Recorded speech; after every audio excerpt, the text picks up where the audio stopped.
Hello beautiful! Welcome back at Everything Nice at Mitch Succulent Love. And for today's vlog, ay magpuputol ako ngayon ng succulent because most of my succulents are already leggy, mahaba na sila kasi tagal na din nila dito. So, hindi ako nag-deleg for a while kasi nga magpuputol ako ng succulent. So, kamustahin natin yung mga succulent from the CNSE Benguet. Ayan. So, okay sila. And, nagulat ako dito. Nakatayo na siya. Ang bilis nilang mag-recover. Ang bilis nilang mag-move dito sa location. And, ayan. So, why naman ganon? So, may pinutol ako dito. Ito. Ayan.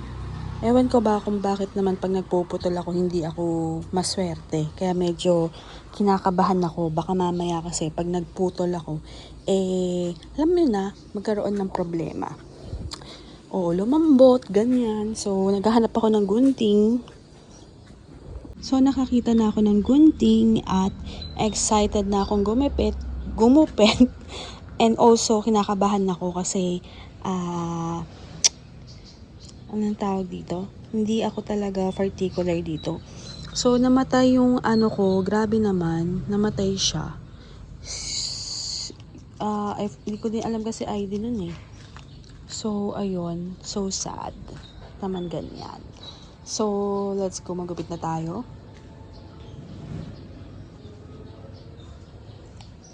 Pero gusto ko munang makita yung soil nito, kung basa pa.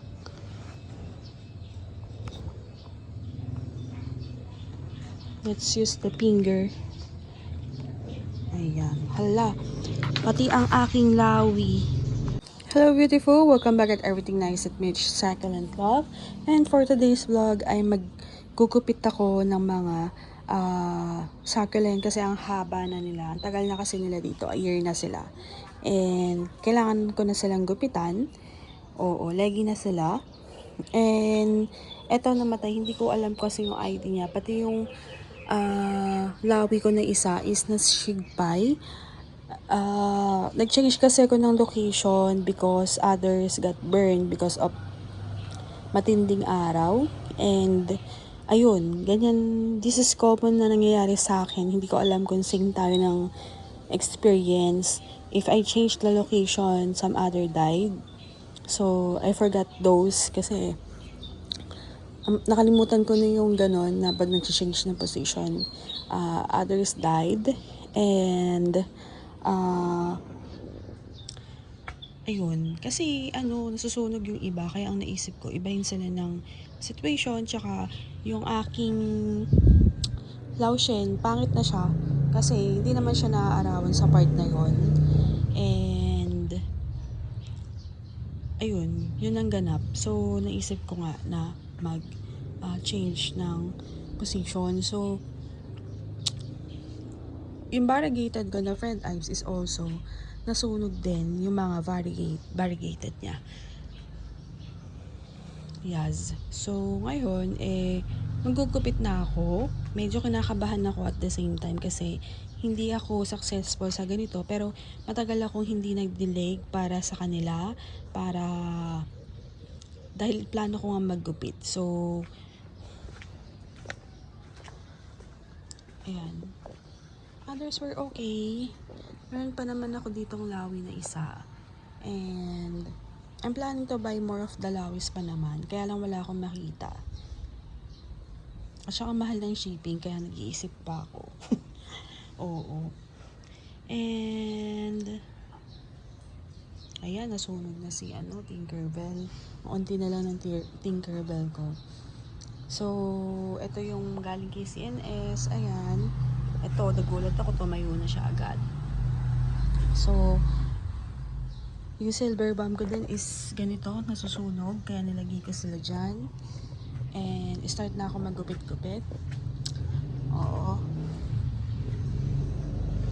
So, Lord, ikaw na po ang bahala. Huwag din naman po sana silang kunin. Oo, grabe naman. So, start na tayo. Chick! Boom. Yan. Gupitin na natin itong mga to.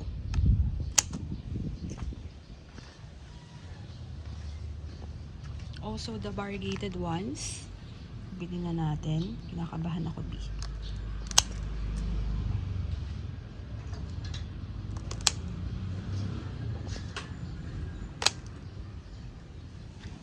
And then sa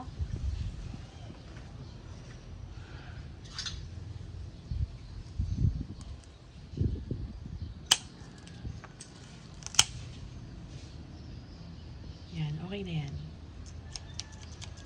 Wala na akong gugupitin pa.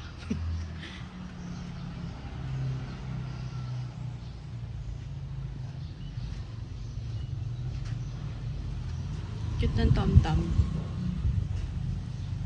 Ito, char. Ayan. So, nakapagupit na ako. Ay, ito pa, si Beyonce. Gupitin ko na. Kasi legi na din yan.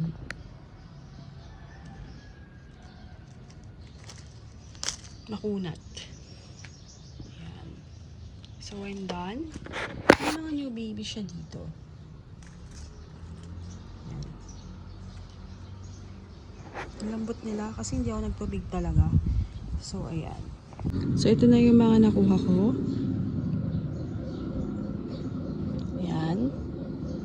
Variegated natin. Ayan. And then, ito. Yan. Then, this one. Yan. And then, ito. So, ito pala, nag-stem rot na pala. So, buti na lang nakita ko. Ayan. Ayan. And si Beyonce. Ayan. So, yung ating Pred Ives from the variegated ones. So, yun lang. Update ko na lang kayo sa susunod. Thank you for watching Everything Nice at Peace, Succulent Love. This is your nurse, Plantita saying God bless po. At lagi mag-ingat. Moz!